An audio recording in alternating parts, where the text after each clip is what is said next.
So for no pay yatina say live or Adom TV Agoro Ne Fom Jumedino and ye de beshishe so no meme de be yatina say don hwere ba komua ye ne mpanimfo twetwuru edi nkomo agudie kwan so na de wote ye wanti ase yi no emu nkomo twetwe nyina no ye de bro midin e de oben kwaku and the do na from me papa my son open so matena say many twetwuru mpanimfo mienu pa na e be twetwe nkomo anope on the show remember remfi say enne na the super fantastic league in fact the Ghana Premier League 2020-2021 no enne was say ye shase na say enne ye shase na interestingly the first game of the season Aduana Stars Hearts of Folk yes say ya postpone the ni nyina say Hearts of Folk so mo ye further COVID-19 test say say mo ya kan and ye bedin komo e ho no enya no nko ana timi aboye pusa wonim say me bi atwam the president of the land Nana Addo Dankwa do beka say we bi kwan dia to say sporting activities enko so 25% na ye fans e betimi akọ no enra the Ministry of Youth and Sports the krata babonten say there be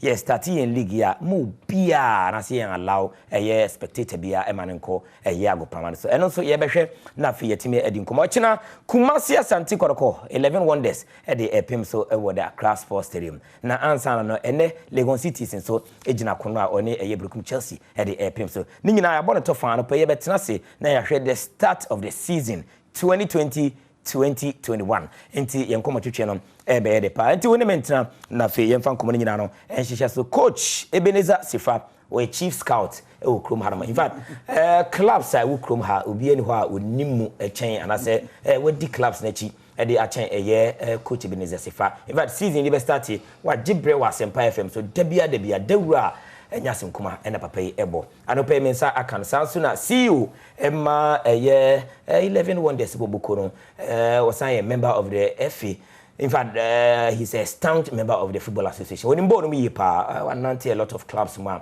watete players master of the game wo clubs bibrimo Ghana harmo ono so atna say Albert Yaya Komi and so on coach Ben good morning maestro good morning bibi abokore nyame adom bibi abokore Mate Albert good morning good morning bibi abokore yankopon ishi ache misho amba misho pa we pa na efe na koyi well it's going well we president of the council now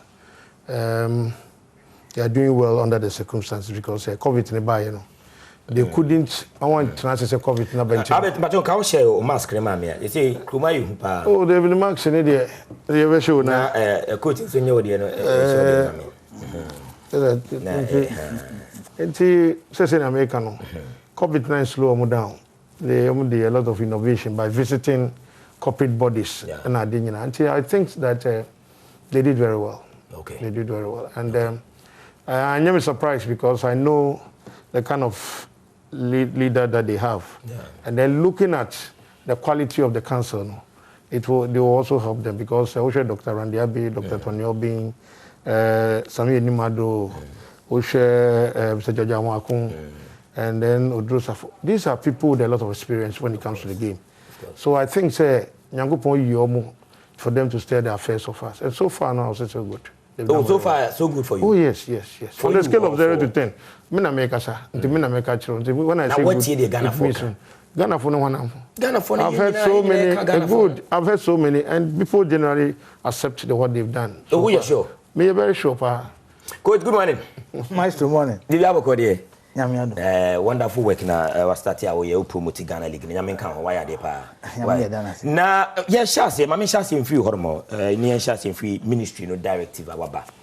And then ye start the Ghana Premier League. In fact, enra na most of our colleagues in wo multimedia kran ke Kodoma, enumeren ke to Kodoma, and I say ministry say spectators kra emane so many other issues, especially the game no cry sign. Postpone the year. Directive for ministry in the Abano. What you saying? Well, Maestro, Medase. Me the name Kakra. Because what kind of statement me about? You know, say in line with directives from CAF. CAF, yeah. And because say CAF best send the letters be and be at and it goes to the FA. I don't think say CAF ever try direct to the ministry.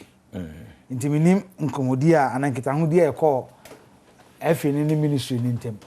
But so far, you statement be as feed the FA. Yeah. Say be a dia with mama Yaswanti. As of could do the ma and ra ahomachi. I'm saying we can was sure. And at the end of the day, teams need be tickets. Are you ready?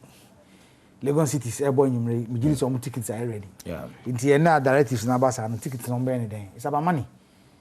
Is the ministry going to pay for them? And I said, "Debe no mukwa koye." I mean, they have me kakra say just last week your politicians your hubi bebre. You didn't hear. The pardon ebi communicate ebi call work ebi ye way. But me say obi gina platform so aka say o mun ko akiri kakra mun titi mun tem. Mun share no smash say na o ka kire say ye share ye die. Me nti bi sa o. But football for no before some company e statement never bad one. Now, Ghana for say sporting activities, including football, but 25% of the supporters will go to the stadium. Sure. There were some protocols. I'll see this one. And now I know because me say 11 wonders. Okohonoma. And now we try studio. Yeah, you need come on. Of course. Club licenses for I'm manyama achiche nyama bibira clubs na here.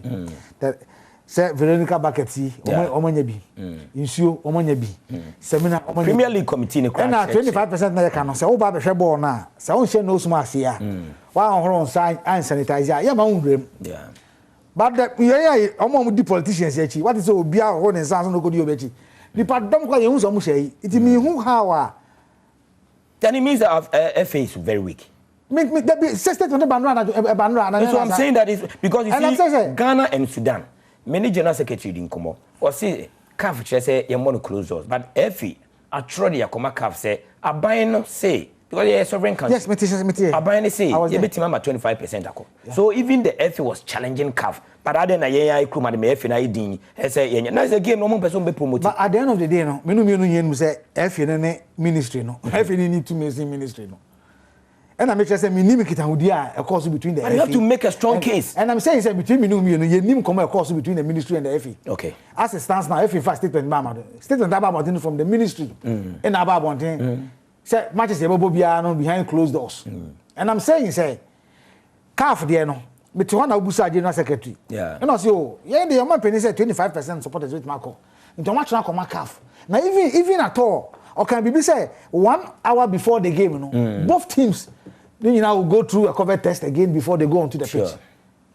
Sure. But it's because me name and she share FA no so but ababe boy mu enra ifiada and amendment da the probably if you enjoy the corner be hu e bia FA ne ministry need nkomo and I say bia ministry no nya direct from CAF and I say na me busa mo say Tanzania omo share CAF ase ana no mo share CAF ase. But say some ball liga supporters Eco Stadium but this na CAF and direct to but anyway I stand for correction but the point is that omo boy ho ban yet ase and I'm saying say member supporters in conquer board here because of COVID there and the ebesre omo mu tu hwi di politicians the china tunka me no nya ni me do e beto ya ba ako na ye hu say ye ball man ho ban na ye nko ye wie ni kire me ka say numbers na kosoro by in free football for because ye di emra so I say omo so mu di omo di so okay but coach me da say Abed we a member of the football association Precope directives by minimum the position of the FA but one kasa as an administrator no if you say it's in a good faith for Ghana football. Well me da say me chia for na wa hwefo nyina okay na mse me brother de okan no me ne ya adwen ba me fa bi nka ho wo nyina be kae a na ye pese ye ball behind closed doors nanka abano emayen hotel transportation na FNN ye di hu nkomo because you feel say ye ball your players no contract no running we won't say do baby crown because of COVID no FIFA did by say suspend the contracts na there enti onu ye cancer no ye share the interest of that situation ye di two na banangasa di ba say in fact omo pese omo tu nyes kamai na hotels na sanya man so woni skambe nti omo man say be 25% of the stadium capacity sure if we did two na FNN transit and no more training safety and security officers club bia yi bae no mo sane to say ye ba match venue na say one show supporters one in this one apart from special nose mask apart from some wo sa na wa sanitize wo sa and say wo rem no security men be around when year it will take you out in fact so ba teaching your parker ya cut off even your friend is dressing room no. It just space where the referees, the match commissioners, friends the clubs no, and now friends the technical team no cannot have access to anyone. Zero contact. I'll tell you, and on my way no straight to the field. It you know, what measures are take care. Let me tell you, say, almost signed through the club licensing. What's the club licensing? What's stadium capacity? Now, display. Yeah. Almost 25%. Mama mo park na efedodo. 25%. No. Yes, say your capacity is 6,000. Into my say, you bet me 1,500. So 1,500. No, we as 11 one they say trans. No, you full say social distance. It's 1,000. You request 1,000 pay. Oh, okay. Just to make sure say into me anyway. The intervals. Now, anyway, they share Kinfesa. They also agree with us with the same 1,000. I know some other clubs were doing the same thing because if you can say, "Oh, flatter or the sanction member," it will be a person be new. Now, we are create a problem. Now, you're sorry, preoccupy. You say, you're training in Amo, and the reason I say you're the calf. Let me tell you, calf when Jechemo. Okay. Calf say, country beer always was started. The supporters in Econo, they will allow you to play the national team with the supporters. Okay. Tanzania said they do the full capacity stadium. In terms of 50%. Others no more Ghana Troko and also Ghana. Yeah, see somewhere 25, I won't shall say. Intino, when they won't want to close door, they are close. Now, some we are. Some started 25 for now. They are showing a B1. This is all that CAF said, which I'm privy to. Intino, as to directive from CAF, Nadia, until somebody ever to one, a bayam goma, say, I think, I guess a calf in Edisa in Chishana, and Yanukari. And ministry now engaged the FSO. The new ministry, I'm told that the minister called the president. Oh, better tribunal, or this is a government directive. Intino, I'm telling you, and FSO, normally ministry, so we engage leadership of the crowd. They will engage the club owners. Sure. Because you need to work on that. Me can say, so share car team now you know or by camping the players, other activities and Sunday you have parking so any easy. We as a play team away no. Ya be the company hotel na dinna no. Ya nya hwe zero ne yakọ. It's running away na any easy. Ya be sre tama aban esuso manfo asen. Ya kan ya bi mu Ghana ha. E kan se me ya man bi. Hotel so one can say you individual pocket to say ya mo bi. Na no ya blaster ball boy. Neti onye kotoko player. Oh, Christopher Neti, yeah. Good. So Bobby. Bobby. And today let say your league name Emwa. Who share every your friend is a match your boy. Ye vat ye chairman by. Wow. But you see, the area say when it comes to the politicians now everything is right. She said Tama ye church udin. They defied and threw your friend is a protocol to the dog. You buy some primaries, the same thing. Now, I didn't ever see a friend health work. Whether to go and get disease or whatever, no. They go and they even doesn't observe the protocols. So see, as a rallies, let me say, footage, no. Next, whether indeed do you need to search for baby Emma when it arrives and right for Kavema? Yeah, the politicians in Emma COVID. Oh yes, me I don't have those things. And you true someone no more. Now see, they say when the politician is doing something now, on finding no fault. But here football for no, yen stati ye poor yen bubi super crano. Yes, yenko zero. Wow, yenko boka because I'm come some opinion. If you yen better nasi, no one who say yen to me enko bobo enfaka emsembeku. Already they are suffering. Yeah. It's you know to be very honest with you, no say omuka say 25% do no and you good in my no. You full say abana yade wadwe ye ho. Until young Koneko started to crack from bra. Then this directive came. To be honest with you, some catch us in the Yamwa. FN position to say, FN, like he rightly said, no. This thing boy pusa and rain. If the FA even will come out to say something, maybe on the weekdays, no. But this weekend, what are we doing? Oh, Ukobu Abamraso. And then we got trouble, baby. We catch him some palm in Koni in Kumia. And then we got him me. I'm a Muslim. You say Yankupon. So no some first one. So be it. But you see, me when I see what is the truth, I'll say it. Me boss say a party, come you know they are guilty. NDC and MPP for you now. No one should put the for Nana. You COVID neighbor. You know neighbor. Media. We don't need to go and look for it. We should put the GM for a huggy hagamon for one share nose maximum. And no one ready a neighbor, no, unless maybe a term before. It's to be very honest with you, no. I have to say, you knew no cardinal, as you to win. Now we are Sana, and why me near the into Tumpo. It's immediate the American say, sad decisions almost shouldn't be because I'm more football. Okay. So with Tanzania ever volley. Yeah, I say COVID rising because of way. Debbie. Because the protocols here can this one, even 50%. Yeah, no problem. Because the young say yes, say I do way. Yeah, sure. Say intervals no ho, but yeah, makwan no be enkoyi na be sir. I think say every boy young sir.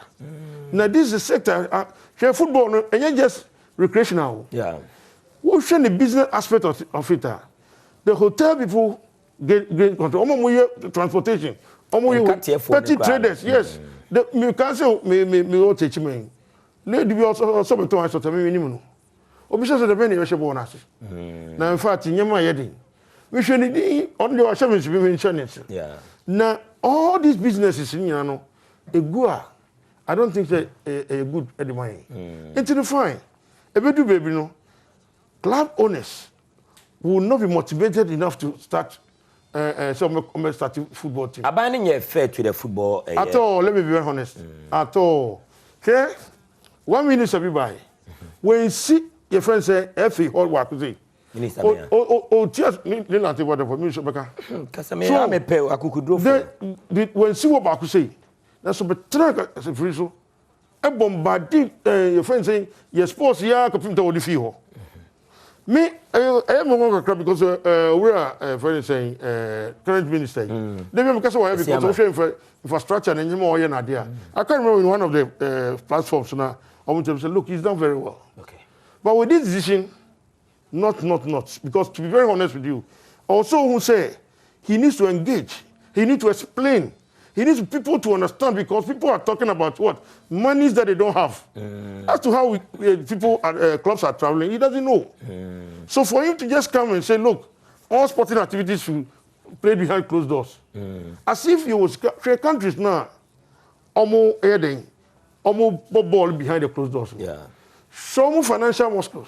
Okay. Until they don't crap over they don't just stand up. I read a webia in German we over ball outside no more for massive outside. So the argument others were doing said, by inside worker you can control them. Until football a game be attractive. I know say Cape Coast cry who be Ghana Sudan. A man for inside, but now man for outside. Yes. Our mabuchi nko mo. We are Centroni, Prisham, this issue of CAF, I will tell you for President, CAF, local countries, football activities. It doesn't come in. Rather say, 1/4 year, the next, your friends say, your home national team, we will say, allow. So, but we are not doing ourselves good with this carbon directive. Mate, for Albert, ya come, see you ma 11 wonders now 10 and coach Ebenezer Sifa and so ha. Agoro Ne Fom me did my show, me charm and waba, ya ba, you didn't come on, hearts of focus, so my COVID-19 test. Good league in the mass. The first game for the season, postponed. This and many more. Bye-bye, see ya.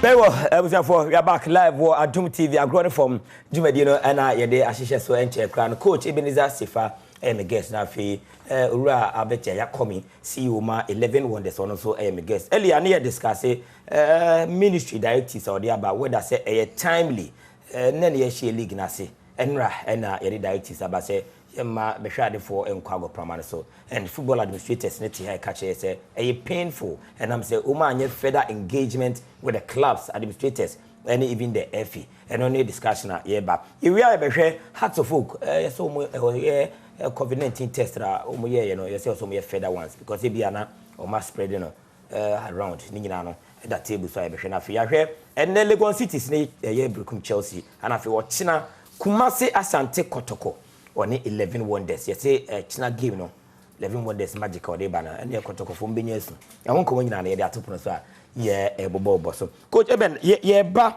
na o ka na ya yanso ka wo ye politicians be campaign ni ade no mo ye no mo de but as o mo do mani asi football for so say o mo ma game no entime enko you think say o mo nye fair with the football? We have never been fair, Maestro. Let's be honest with ourselves, eh?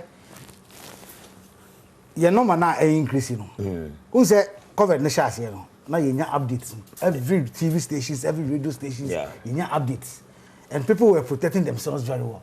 But the moment politicians no be mu ye ko hia wa ha ye ko ye work na no hwe bantama work a e course ho me hwe voter region nipa go di the former president achi I was na me busa me ho say man ti say obi gina stage no so aka say mu ko achiri kakra ana mu tete mu ntem na no omo dey give vote at the end of the day it is no man ko sora.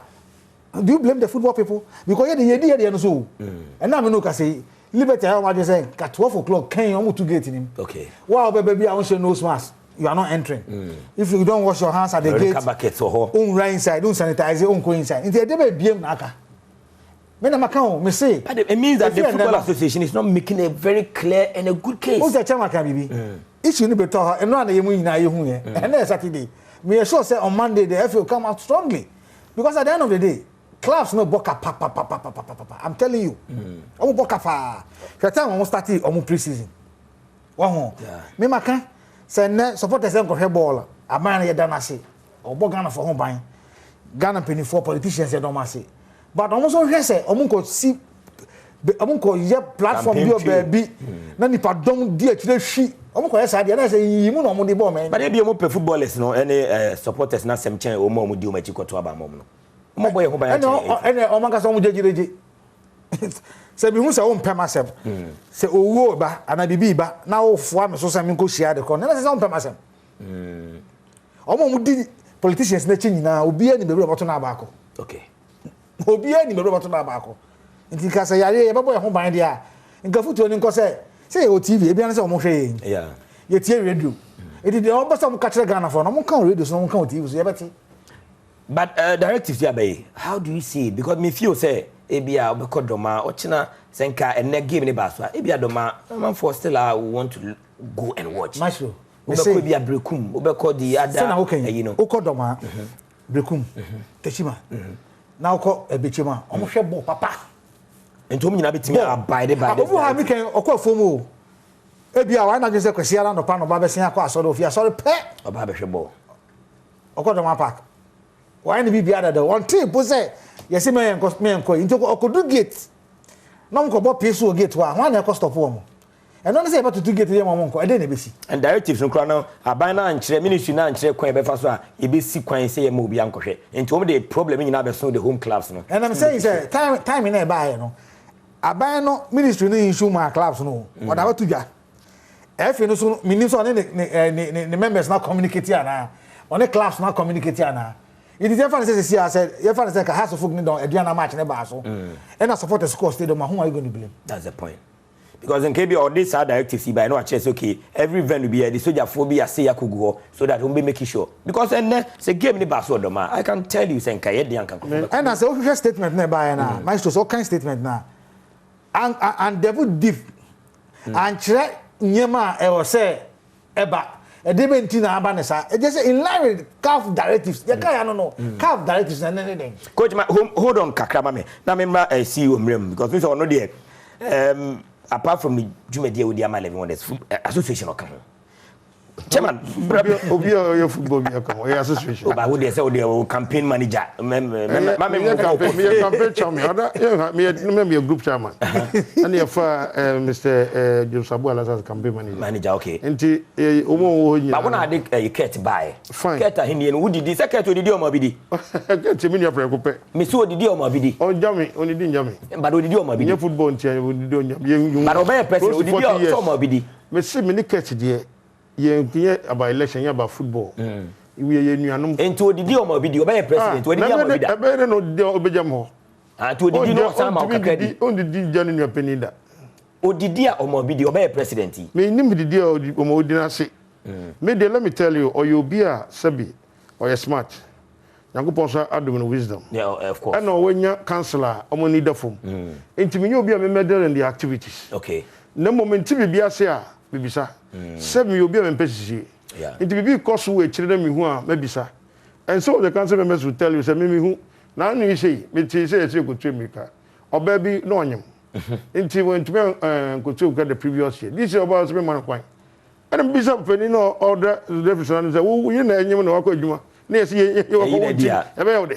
same issue, referee so keep cause also the same problem. What two carry wa ba betenase ama wa pass in America na se bibia.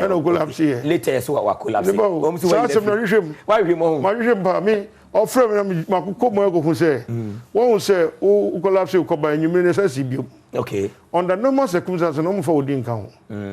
Because omo nim de beba nti omo de command FNU doctor no. Okay. Aye Dr. Baba. Okay. And no share BP no. Or share no see nipa miensa de me momuntu. They dangerous. And na nipa and nine or some sanko ye biu. Okay. Wow. Into no sanko ko hwehwem. No who say na it because FNU won the doctor ho. Aye Dr. Baba no. Sure. Into share we no se no nkofo bia mo de da no. Anya de wo so mo tue meka na. Ampa so se nya nyame ne ko ba na bia wo ko to ye na BBC ya.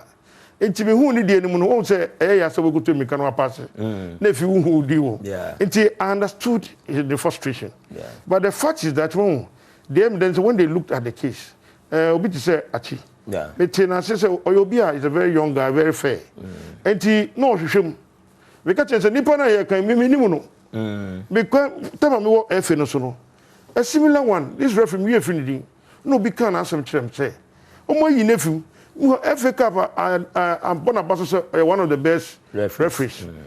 You do call meeting. Na me re continue the chi e ma ye frɛ we first doku. Ye kwa di ni mu a bo so obi onu momo ko di 40.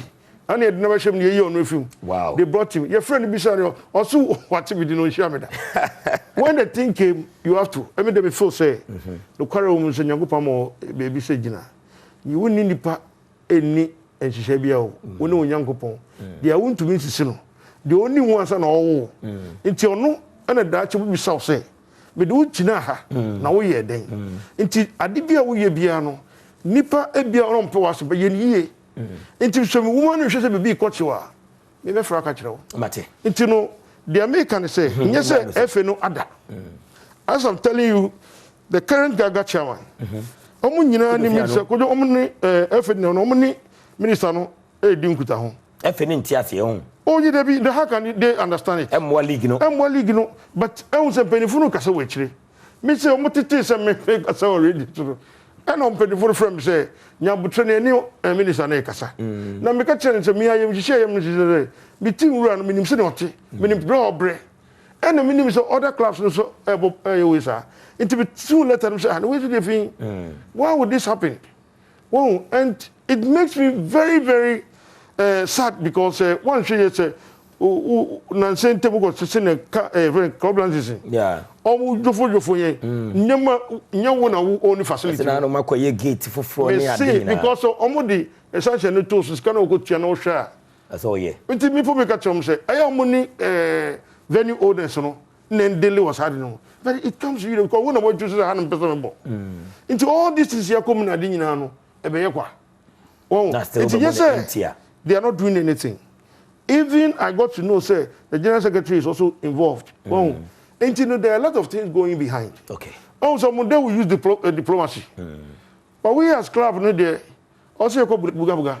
Because you're sure you are ever having. Yeah, with your Mate, you be real issues anymore. But hearts of folk, further COVID-19 test. I think say a very poor. I mean, the start of the season without the first game. No career woman say, Matiti and Sembi. Unfortunately, maintain her side. Now, the Amity, you know, it was not, doesn't look good. Players, it was not true. I'm said the Omokoye, I'm said no money was 3 or so. Okay. But they were doubting the results. They decided to make Akaye Feda check up. Unfortunately, for no your mount, some of your government. nipa na oye ma no okoji omusika nti ayine adina kasa ka the government groups no ho biom okay ana mo di musa ya omo nhwe se ombe ye quarantine omo na omo aye hojuma na mo go fi doma nti when they head say na the folk omo hifa eso mo go doma na omo ko bo match na be police achi omo this is how the whole thing and I think say as a very serious institution the impediment was on come who say the fact that you pronounce obi say obi no they must commit your friend saying medication immediately okay even somebody no mo yemaye no mo hu all the bichire no for instance me wo ha na friend say ye be covid na mo bia 3 weeks ago okay now I waited because club lunch me buy no yan ko first stage yan ko na me train but something just dawned on me say me think so almost so friend bi so I called the FA and I'm with Mark no mama me it's Mark they are not coming me think be bi one gift called me say what teach me the be free and also me ba o friend odi me back no mama name be one Florence Idrissa and me friend woman doesn't seem to know anything I say until Bianca be no wow and I'm friend back FA no so okay ba before now on be friend back no no the this is some friend say if you more catch them na ejuado o say look Wednesday ye koye immunization ama nkwada until no Tuesday no ye ko train na platform to get the players no okay Sadia I'll get them involvement friend no maye o gado munya Tuesday wa koye o mo koye e mo pictorial evidence e wa ha then yesterday around 11:45 I had a call because check one doctor Dakosa Wadi or say COVID this on holy hour as I can do for the mother and governor I know and kosi saying and kosi say onya dashboard didn't display say 11 wonders here okay and we bought madam he doesn't seem to know him to know her no say we had more healthy or say don't do na woman be no say don't bisa then later I sent the name and the woman's number to him. And a friend of friend say, woman in phone afraid do. And for me, as my friend, and they do. Enti the other says, so who they know also where COVID no? For. Now, what say the BBI is solved. Then and the prayer may be no friends, the woman afraid. Okay. Now, if you are baby, why you waiting to know? They are okay, they will look at it and then bring the results. But how's the good animasi? Yes, sir. Well, me to be say, 7 minutes on side no. Me to be anything. Because omo year back we bobo friendly matches ni omo dey assess and for yes sir and the maker say anka o so say embe commence treatment so mama if that doesn't happen there the American say you further check say what is the side of the story they've not spoken yet okay na you who the quarrel room if they are wrong Mate everything for Adom TV suni Agoro Ne Fom and Edeba Albert ya come see you ma 11 wonders and otenenka maybe briefly coach Ebenezer Sefa will be what they to us my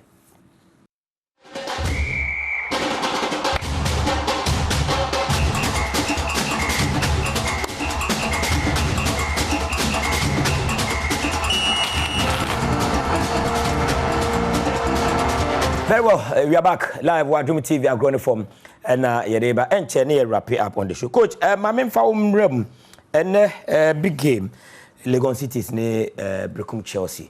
We are major kotokode no e dey ama see you because some match no and some ebem no because now no many Gilbert tenase e wa Agoro Ne Fom so what's it called 11 what special kotoko. Also mbeti match league no cry and the picture and the posture of Nkofo a uma share 11 wonders exactly you and some power can fight team now say we have a very big surprise to watch this season. And Chelsea ni Lagos Cities there. And then a league nation. But make kakra fa omo de no ansa no wabem. And here ni snap na me 5 minutes na more than 5 minutes. I mean Lagos Cities saying name signings o my. Yeah. I mean 14 new signings and it tells you say omo nya bre. But me problem there the timing of preseason you know at least no here 6 weeks. But about a month maybe most of the players almost sign a training 2 weeks ni. And at the end of the day, you know, like the likes of Asamoah, and he's not part of the team. He's not playing. Okay. And Oshe Legon Cities, Omu team now, virtually about 9 players they new.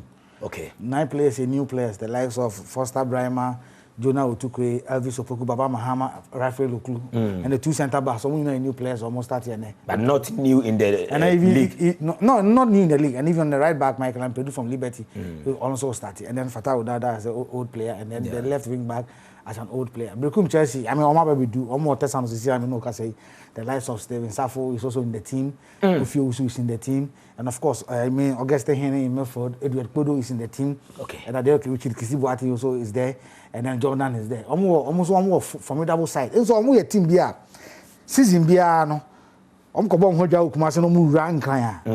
I'm surprised. And I'm also the marking grant free Ghana hako you know. Sort yes here. And some player no yes adi no go play Legon Cities. Yeah to no. Yes from the Chelsea. And of course first at Brahman a game will be a very tactical. Because the supporters Mko Park. It will be an advantage and disadvantage. It will depend on the two coaches how they will plan towards this particular game, but it will be a very good game. Okay. Just of course, yeah, because a home advantage be anyhow.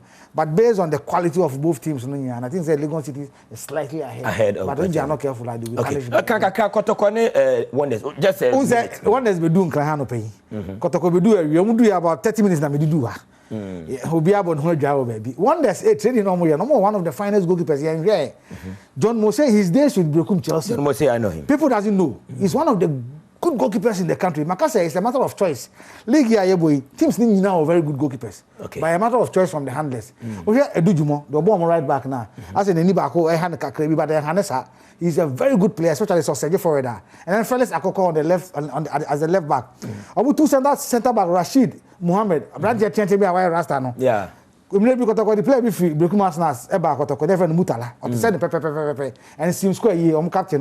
You know, that Prince Bafo has played for 9 years, and Kotoko is still in the team. Sure. And of course, I'm always could just someone there, but one set or say, or set 12 Jesse. Against Kumasi Asante Kotoko in the last league boy in Kumasi, no, he was the young player who destroyed the team. Okay. In as much as Omulusu game, no. I mean, Abdul Mugis, he's the now U20 player. He's a very wonderful player. Ibrahim Salifu, wonderful player.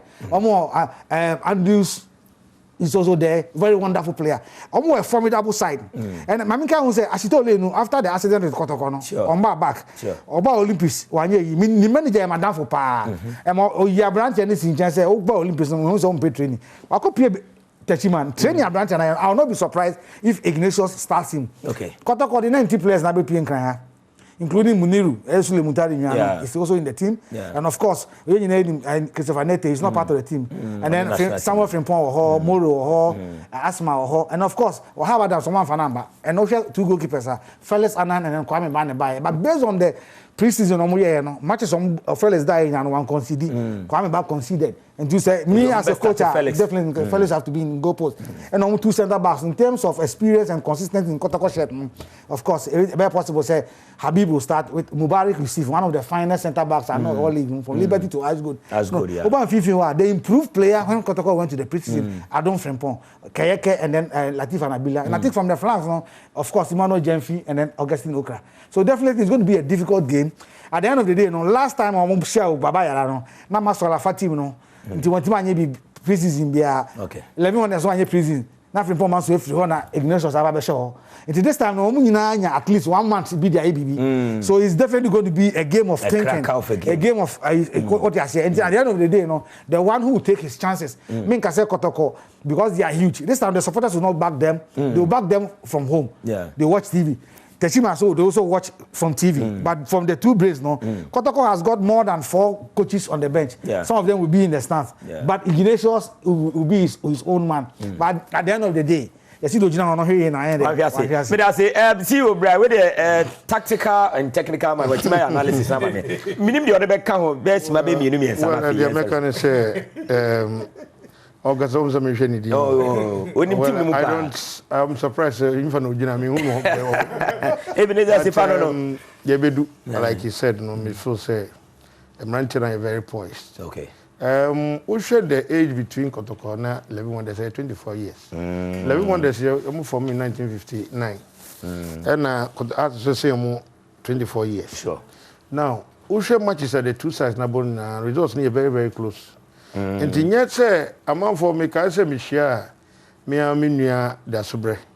No say me can change goes or somebody more because one share me loading pa. Hey. Adam so welcome to the zoo. Now I hear F in hotel Now be how it is when you go to mafia mo de be kire no enti say bobo ni wie a obi say eh sa na te enti the all can dey him then mom ne ba park no someone underrated they will laugh at their wrong part of their mouth enya dia kotoko yesuro mo be show mo yeah we more respect say one for league no omo ko Africa omo the top players history but say ba park no so 11 and we say 11 wonders so omo hu 11 wonders of players omo park no so me mani nya onwanwa so china results no ebe ye onwanwa me mani nya onwanwa mani nya me onwanwa sisi ebe kwa because what say so young enterprising players who are hungry for success who want to achieve something for themselves. There's a particular boy, but you see, start on that to me because this is a player who but with the ball he can do anything. I quite remember your boy Young Apostles. Now the game was barren, and the way this guy all come more park and so he brought the best in their goalkeeper. Wow! But at the end of the day, he got the 2 goals now. By start down and coach, he can say, okay, this boy we have to watch him. Okay. And Albana, me who was team na because we thank God. These are young, enterprising players. They want to achieve something for us. All that we have is a team that are coming to play football. We know we are playing Kotoko with their history, but we are not playing them on the field. Say it's wrong. No, I have something that something will happen tomorrow. Okay. Abeti ayakomi coach Ebenezer Anopay medama say ese mobile bisa for the jumedi ni na no ABC Harmo Benjamin Apiada kwa mechia na Fabric Center pusher mechia director na technical crew ni na no bi ase Sergio Manuchu ene she jumedi no midi di my show Saturday nyame ya aduma na adum ya be santrase until then peace and blessings akra obia.